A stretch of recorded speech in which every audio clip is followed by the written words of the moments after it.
And welcome to this morning's edition of Bury Your Bookie. I'm Jeff DeForrest. Very happy to have you with us as we have the college football playoffs resuming tonight right here in my hometown, Miami, Florida, known as South Florida now. There have been many changes over the years, including the location of the actual Orange Bowl game itself. Penn State, Notre Dame.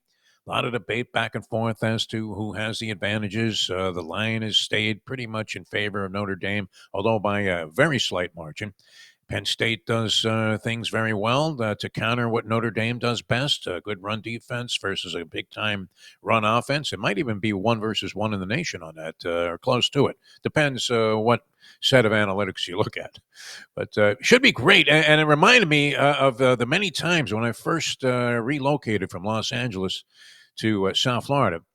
One of the early events I attended, and the Orange Bowl, the actual old relic of the stadium, the Orange Bowl, which now is known as Lone Depot Park. On that same location, the Marlins, for some unknown reason, had commanded enough interest from the municipalities, probably through various heavy bribery. I mean, there may have been more bribery going on there than there was in the IBF, the International Bribery Federation, that has its share of champions in boxing.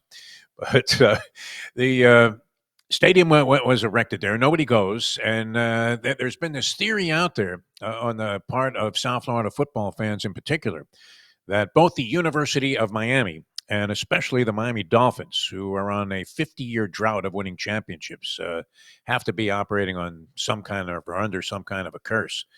But that this feeble facility, the Orange Bowl, was largely responsible for their success. Now, it was a place that resonated, the acoustics in there, and certainly the overall lack of comfort. People were right on top of each other. Anywhere you were, even in the deepest of nosebleed seats, you were sort of hovering over the stadium. It was a lot like if you're a boxing fan, you might have seen matches from the Blue Horizon in Philadelphia.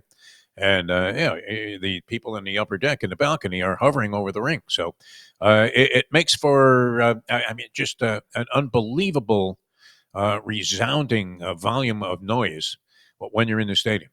And I don't know that I've ever attended a more exciting sporting event than Arguello Pryor, the fight that took place at the Orange Bowl in 1982, and the 1984 Orange Bowl game between the University of Miami, when Howard Schnellenberger, oh, we got a good football team, they got a good football team, two good football teams get together, it's going to be a great football game. Thanks, Howie.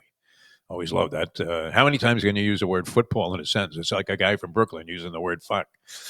Anyway, that might have been the most exhilarating sporting experience I've ever been witness to. And I was down on the field at the tail end of that game when Kenny Calhoun tipped away the 2-point conversion.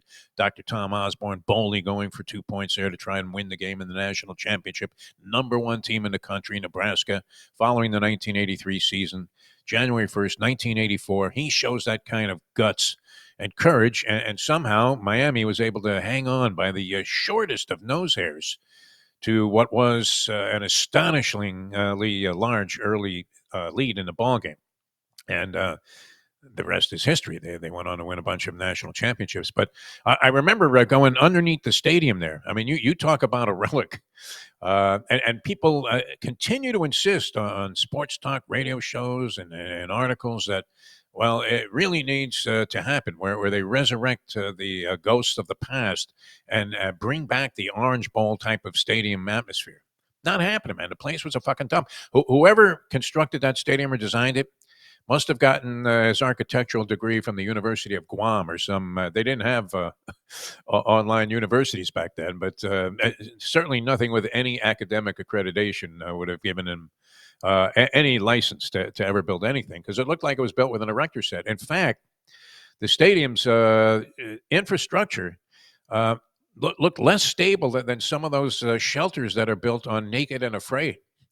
So a complete misnomer there. But if you wanted to go back and track maybe one of the most exciting games in college football history, it would have to rank, I would think, top 10. It would be that 1984 Orange Bowl game, January 1st, 1984, where the Miami Hurricanes won their first national championship by beating the almighty Nebraska team that some still say might have been the best roster of college football talent ever assembled by one school. So that was great stuff. If tonight's game provides that kind of spark for the fans, stadium atmosphere is not the same there at Hard Rock Stadium, but nonetheless, with Notre Dame involved in a ball game against Penn State, should be very interesting. All right, Mike Jones is going to join us here on the program. We want to tell you first, though, that if you are betting the game, and that line has stayed pretty steady, but I think the last I saw was 1.5 favoring Notre Dame. BetOnline continues to be the world's most trusted betting platform, your number one source for online betting in 2025. Whether you're a seasoned fan or a first-time bettor, BetOnline is your ultimate game day companion. With the largest selection of odds on everything from football, the NBA, college basketball, the NHL, UFC, whatever you want to bet on, BetOnline is the number one sports betting source for the new year. From touchdowns to three-pointers and hat tricks, BetOnline has you covered on every game, every play, and every victory. BetOnline, the game starts here. Mike Jones with us on the show. Good to see you, Mike. Happy New Year. Welcome to 2025, my friend. First appearance here on Bury Your Bookie. How are you?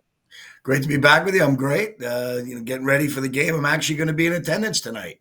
Are you going? For, Oh, excellent. looking forward for my first real sporting event in a little bit of time here. So I'm kind of excited. I got some friends I grew up with, Notre Dame grads, growing up in New Jersey, popular area for both Penn State and Notre Dame, and they welcomed me in, and can't wait to see them and get in the game and watch it. Hopefully, a great game. I think it's going to be a good one. I think the spread's telling you that, and I think it should be pretty interesting. It does appear that the general betting interest seems to be with the Fighting Irish, and all of the selection grids that I've seen where, say, one of these online sites has 7 guys that pick games. Majority by a wide margin, say 5 out of 7 on this one grid I was looking at this morning, saying Notre Dame straight up, Notre Dame laying the points, whatever it turns out to be. Whether I think they had it at -2. I've seen it at 1.5, but an interesting proposition because you are matching strength versus strength. If you're looking at some of the analytical numbers that would be applicable here to try and formulate a decision, you have 2 guys that have both choked in big situations in the past on the sidelines, but maybe are finding a way to redeem themselves. So many interesting storylines. I'm assuming, I don't know how long you've been in Florida, Mike, but I'm assuming that you attended some games at the Orange Bowl. Is that no? Because you were in New York when this building was still. I got to see early on when I first moved here, the year Gino Toretta won a Heisman. I saw the Florida State Miami game, and it was quite the atmosphere. Oh, that was great. That was a great game, and I think it was, it's like really close to 1-point game, if I'm not mistaken, or a 2-point game. But what I gathered from the Orange Bowl and what I liked a lot about it was, you grow up in New Jersey, Rutgers is just not the college football power that you want to, you're looking at. When I got to Florida, the Florida, Miami, Florida State whole vibe with the kids all going to universities. The Florida college football at that particular time in the early 90s when I got out and Spurrier came in and Bowden won a title and Miami was still good with Dennis Erickson. It was unbelievable. It was so much fun to get with the guys, to go out to the bar, to watch those games, not even having a vested interest other than maybe a wager or two. It was like I felt the passion. So I did go to a couple of games, Orange Bowl, a little bit of a hike for me here in Boca. Didn't experience probably all of it I want to, but when I went, it was quite the atmosphere. I loved it. I spent years on the air here trying to make people realize and wake up to the fact that the Orange Bowl was a fucking dump. And no matter how hard they tried to deny themselves the opportunity to release the memories of what happened there and realize that there was no future for the Orange Bowl. It was more likely to collapse. I think it was less sturdy than a Colombian soccer stadium.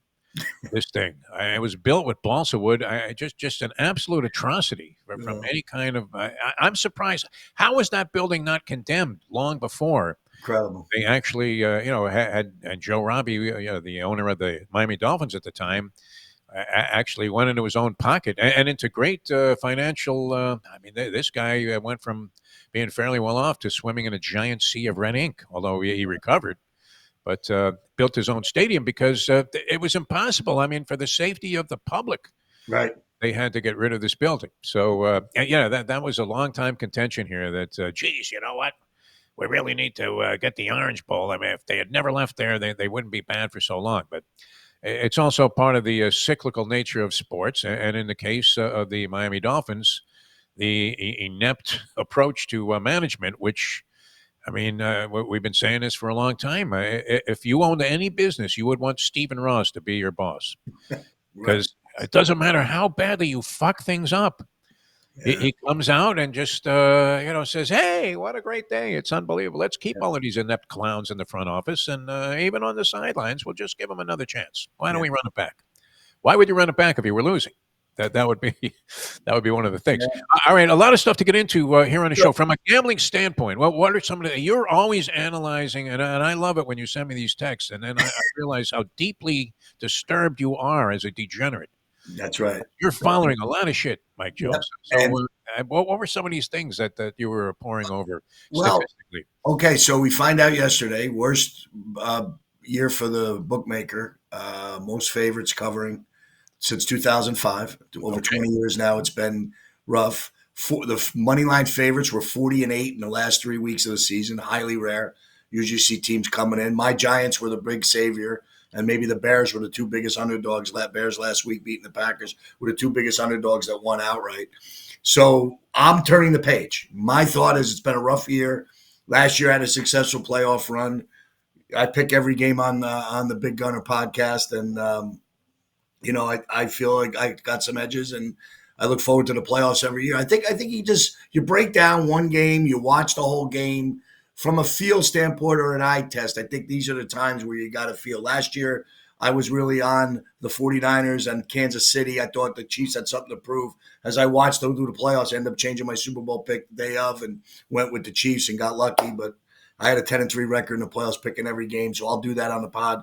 And so I just I feel like this is where you kind of got your handle on a team for a year. It's probably more focused one-on-one. Only 6 games to look at this week. I think you get a better handle on it.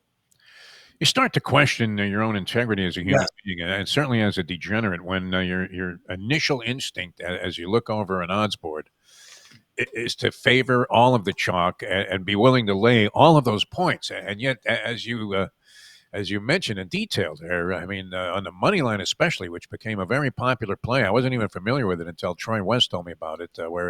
And you see this now all the time because people are constantly putting up on social media their 20-team parlay or element parlay where they won 19 of the 20. And they expect you to relate to the frustration of just missing out on 20,000 on a $10 bet by one. And then you realize, no, these are the kind of people that are fueling Right. this enormous rise to prominence Yep. of all of these betting sites. Yeah. They're all making money. So it's weird then to see the favorites, but there's a stigma attached to it. And do you question your own inner strength when you're thinking, hey, I'm going to bet all the favorites?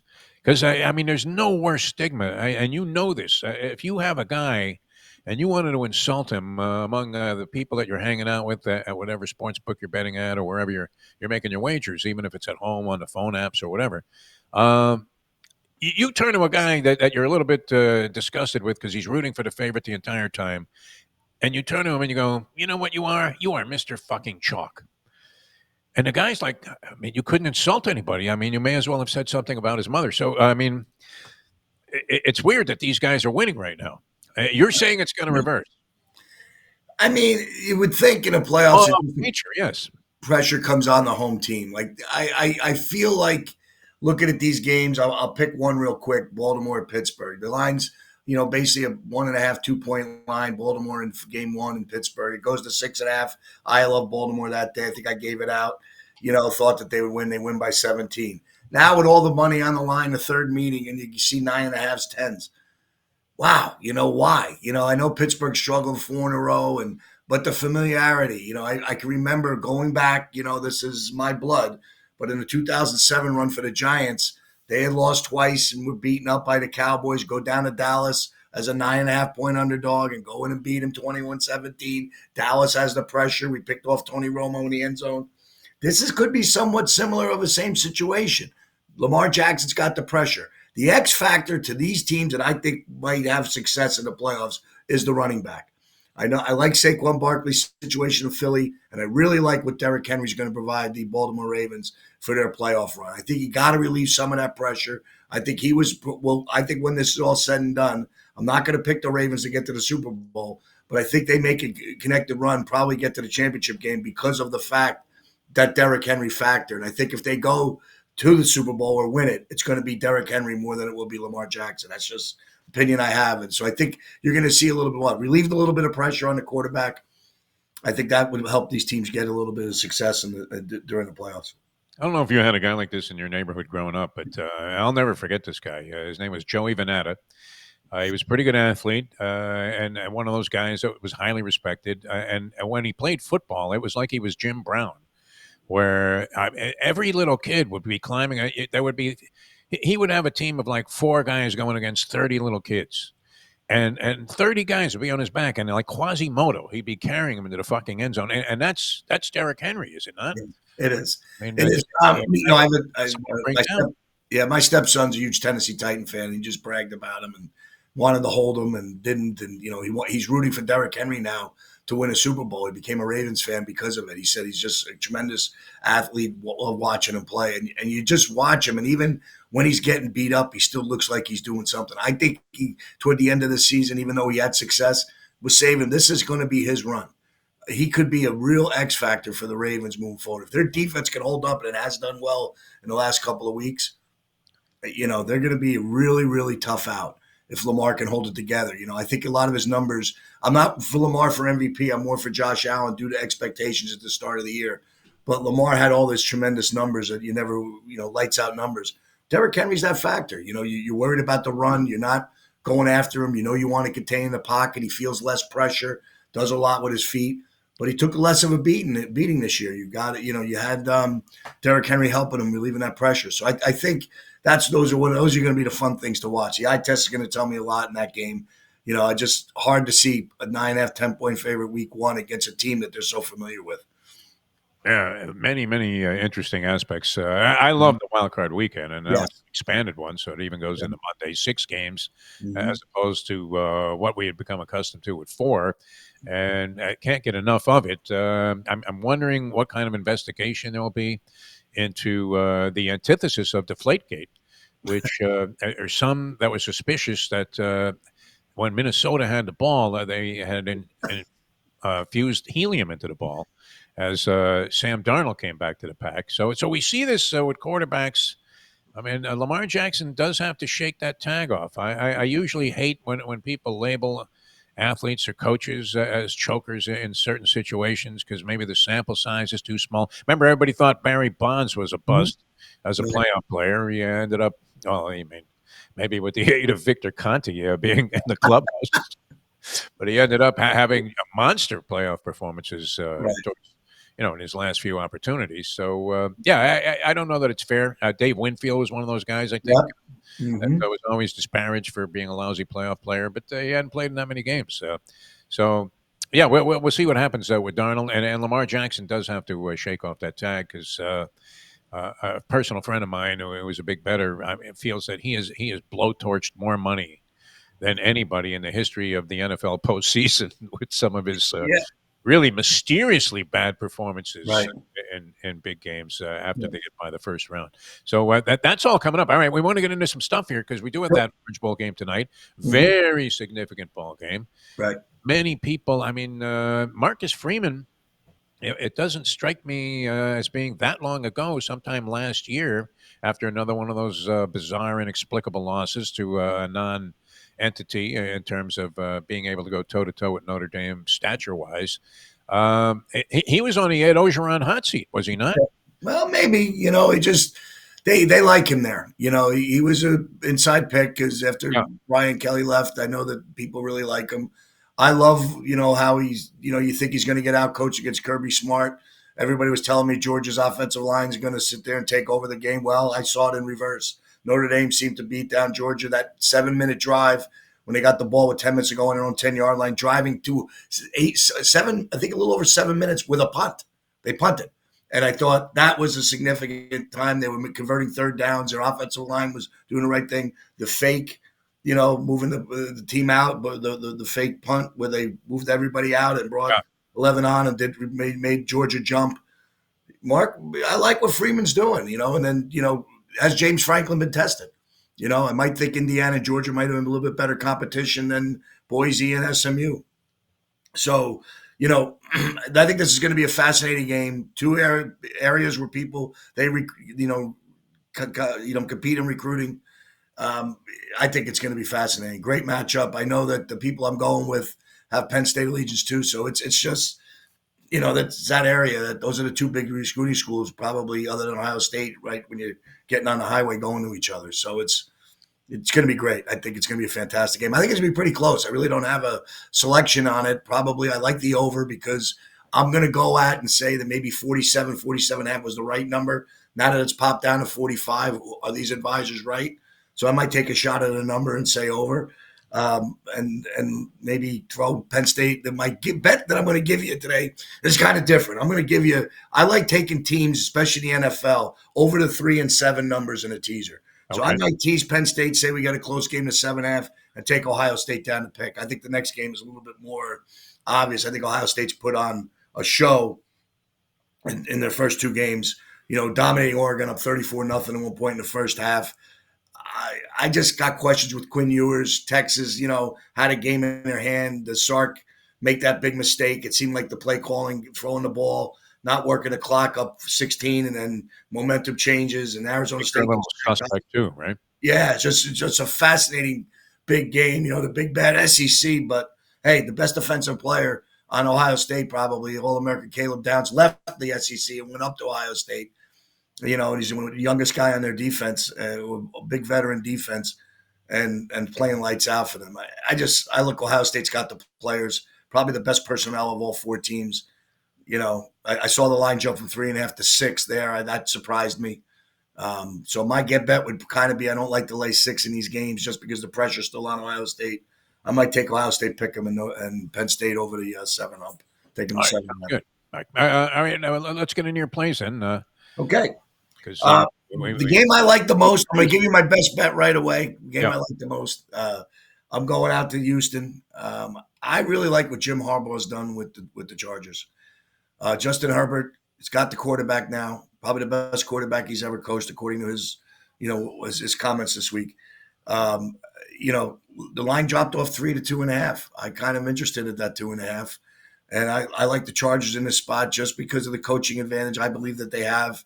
I know they're on the road. I don't think it's going to matter. I think it's probably best that they're on the road after what's going on in LA right now to get them out of there. I think, it's kind of these fires are just so devastating to watch them on the news. It's just a terrible, terrible situation there. incredible. I think maybe they get motivated on the road and win one for the city and get the Chargers a win. I just think they're the better personnel right now. I think they're playing very well. Showed it last week in a meaningless game against the Raiders when they dominated. I know the Raiders were an easy team to dominate, but I like the Chargers in the spot. I'm kind of with you on that. Just seeing Houston not being quite as exciting as they were a year ago, but when they got to the postseason, and we saw them win one game and then get creamed in the second Mhm. outing that they had. But nonetheless, I mean, having come from nowhere, literally peeling themselves off the mat from the previous season or seasons, that was very encouraging. But they started out 5-1, and I don't think they've been the same since. The Houston Texans still managed to get into the postseason, but those last few games were less than inspiring for me. And we're starting to see C.J. Stroud. They always say this. You were around the NFL forever there with your G-men Mhm. on the sidelines. NFL teams, they figure things out and eventually will take away the old Belichick theory. Let's take away the thing that you do best. So Right. I think we saw a lot of that with the Miami Dolphins as Tyreek Hill had a lousy season from a numerical standpoint, statistical standpoint, and people saw that, hey, they're going to throw these little slant patterns to Tyreek Hill. Why don't we take that away? Right. And then so he became less effective to the point where now he wants to run out of town. Um, yeah, I'm with you. I think Houston has slid back to the pack quite a bit. And as we're seeing with the Pittsburgh Steelers and the Chargers under Jim Harbaugh, he always ignites a little bit of a spark, especially at the beginning when he comes to a new team, college or pro. So Yeah, I'm going to go ahead with you and lay the 2.5 hook Yeah. with the Chargers. All right, that's pick number one, Mike Jones. Yep. Okay, so the Philly game intrigues me. Christian Watson blows his knee out last week. Uh, Love leaves the game a little bit nicked up in his hand. But Jalen Hurts isn't, it's in concussion protocol still, which would be a shocker if Kenny Pickett plays. I see the line of 4.5 that they're still waiting to see what's going on there. That's what that line tells me. I Yeah. saw 5 it come down. I'm going to lay the 4.5 in this particular game due to I know I love Josh Jacobs, due to the Saquon Barkley factor, the muscle on the Philadelphia offensive line, and the Jalen Hurts I believe is going to play. And I like Philly at home in this spot. I'm just Green Bay comes in tested. I just think that they've corrected a lot of things in Philly, and I think no one's more motivated than Saquon Barkley at this particular point. I kind of root for him. Great kid. I think he's changed. He's helped the locker room in Philadelphia. I think I'm making a decision not to get the record last week is even a better move that could keep everybody inclined that his focus is on winning a title, which is what Philly fans want to hear. As hard as it is for me to pick the Eagles, is tough, and see what I'm going to watch. Something deep inside of me is pulling a little bit for Saquon to get close to that ring. I'm going to take Philly minus 4.5. Okay, laying the 4.5 hook with the Philadelphia Eagles. Still in question whether Jalen Hurts will play in his ball game. Concussion protocol. That's one of those mysterious things. Kind of like those Manson parole hearings, right? Where, you're seeing this raving lunatic sitting in front of you, and you're just afraid that one of the California people on the commission there, parole board, are going to fall asleep, sort of be nodding off, and then just go ahead and say, yeah, let him go. We don't know if the doctors are going to go James Woods on this thing out of any given Sunday, but it seems, it sounds just from reports like it's sort of a toss-up. Which, in this case, it's not like he's got a bad ankle and maybe he gets a little shot of something and feels okay. You're either playing or you're not. They're either going to let you do it or they're not. So right now, they're in front of Jalen Hurts. How many fingers do I have up? When he says 4, they're going to go ahead and give him the nod. So. Hey, and by the way, going way back, we used to do that. That was part of one of my jobs to talk to the guy who looked like he should have been in concussion protocol, and they never had that years ago. So I know when you're holding up 2 fingers, they were 4. That's what they were saying, and it was serious back then. It's why you see how the game is. Ask LT how he was feeling. He'd answer in Hebrew, and the next thing you know, he's out there on the field, much like he was in that aforementioned movie. That's right. But the Sharks. All right. So we have 2 in the books here. You have another one? Yeah, I do. I'll tell you what, this is such an interesting game Monday night. There's a storyline here that, the game right now, I would say the game played in LA, I like the Rams to duplicate what they did on that Thursday night earlier in the season. Problem you got is this game might get moved to Glendale.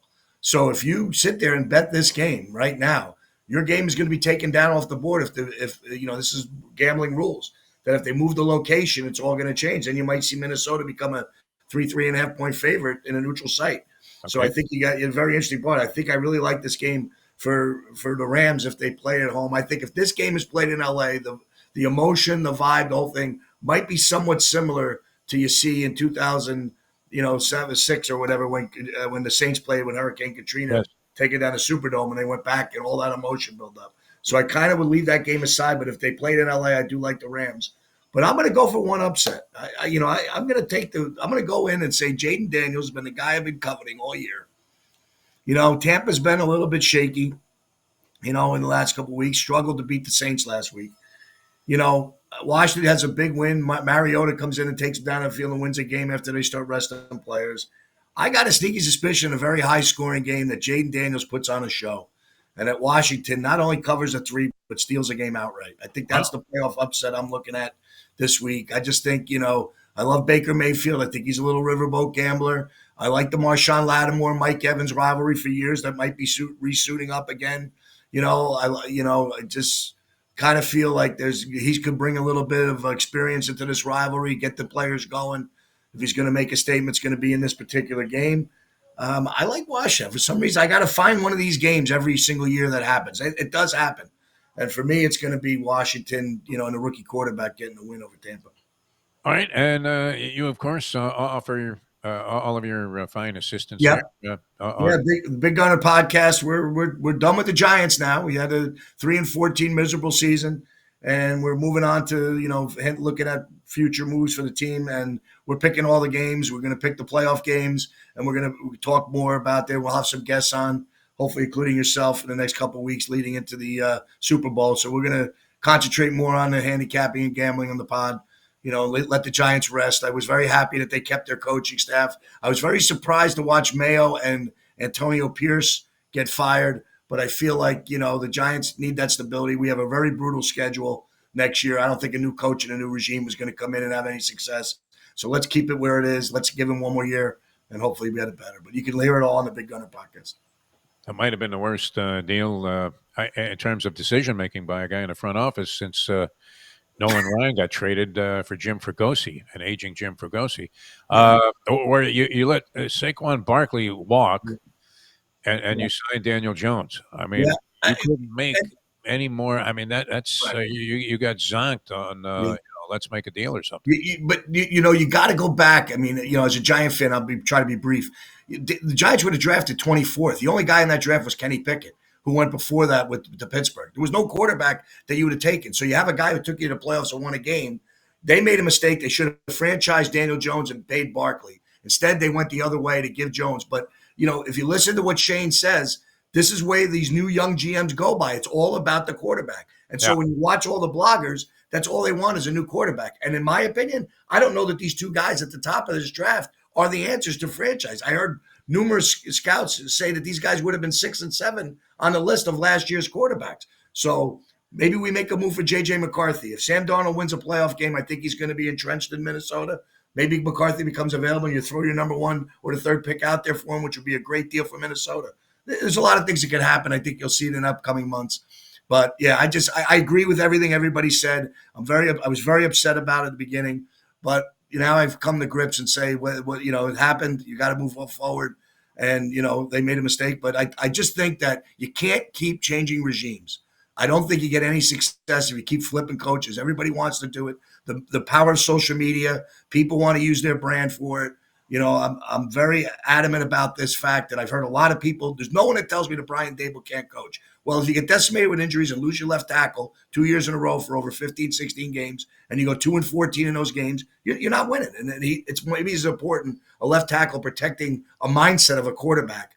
That I saw some signs in the Colts game. I think we're playing with a lot of guys hurt. I think injuries and quarterback play are the two most important things, and we've had nothing in those points in the last couple of times. So Tommy DeVito, man, there's your answer.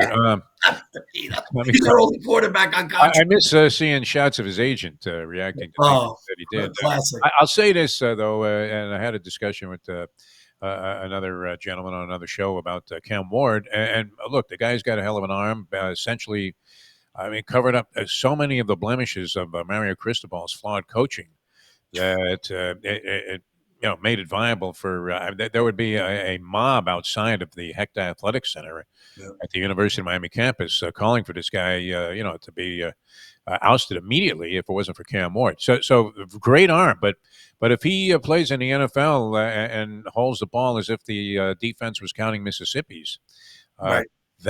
That's where these guys really start to get exposed, and so that's an aspect of the game I think he's going to have to improve on. I don't know. He kind of when Harold Miner was drafted into the NBA by the Miami Heat, he was listed as 6'5", and I remember interviewing him after the draft one day, and I'm taller than he is, and I'm a slumped over Jewish kid, that at best was stretching to 6 feet. So you're thinking, wow, that was an exaggeration.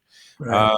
Cam Ward, he doesn't look 6'2" to me. That's what he's listed at. So could run into a little Pat Hayden syndrome also. If he's going to hold the ball. And one of the things that I think you're seeing, and this is a thing for the people analyzing the Baltimore-Pittsburgh game, when I got to really watch the Steelers the last couple of weeks, Russell Wilson does have a tough time seeing the field. You really want your quarterback to be a little bit bigger. This is the Drew Aller factor that I see as him being 6'5", watching this game tonight, that he's going to be able to see the field. I think there's something to be said about that small quarterback. Kyler Murray's gotten a little struggle. As much as I like Dylan Gabriel, he seems to do a lot of his damage on the run when he gets outside the pocket. Can you survive in the NFL with that kind of a player? Drew Brees was unique in that, being around 6 feet, 5'11", able to have all that success. So to me, I see the Russell Wilson issue being the same thing as a 6'2", 6'1" Cam Ward. that are you going to be able to do it? Shedeur Sanders is supposedly 6'2", 6'1". That's the thing that messes. Would I be upset if I got either one of them, which could happen? No, I think we got to move on and try to get that position taken care of, so I won't be upset. It's not going to, we may make a break. But I think you're right what you're saying, and he does hold on to the ball, and I did notice that. And he struggled at times in the ACC, which supposedly is not the toughest conference in the country by what we saw in the playoff and all that. So, but, hey, I would anything's an upgrade from what we've seen. He can throw the ball. All right, we have to run. Mike, did we got the information about Big Gunner podcast? Yep, appreciate it. Yeah, we're picking all the playoff games for free. Come on and listen in and give us your comments. All right, sounds good. Thanks so much, my friend. Always a pleasure. A lot of fun. Yeah. Mike Jones, have a good time at the game. I would imagine Mike will be, stopping at the Hard Rock Hotel and Casino? With the movie, how jammed will that place be for the unfamiliar with the geography here in South Florida, where the Orange Bowl game is taking place at Hard Rock Stadium? Hard Rock Stadium is literally a stone's throw from the Hard Rock Hotel and Casino, which is the only fully operating casino in town. They have the sports book there, and they have live table games. The Fugazi laws that are involved, especially in any kind of gambling regulation in the state of Florida, are all based on under-the-table cash payments, as we well know. I mean, did you see the smile on Ron DeSantis, the governor's face, when he left that basement meeting with the heads of the Seminole tribe? And they got exclusive rights to sports betting here in the state. But I would imagine that the aftermath of this ball game, you will see the most packed. They'll have to be letting people in, that as if they were going into a high-end nightclub somewhere. Okay, we got room for two at the casino tonight. I'm thinking after the game, probably the last place on earth you would want to be if you're not a big fan of huge crowds. All right, good luck, everybody, with your wagers. Thanks so much for tuning in. We'll have the professor with us tomorrow. And he'll have a review on the Penn State game against Notre Dame, and, of course, a preview of Ohio State coming up against Texas, and maybe some other theories on some college basketball games as well. For Mike Jones, I'm Jeff DeForrest. Thanks, everybody, for tuning in to this morning's edition of Bury Your Bookie.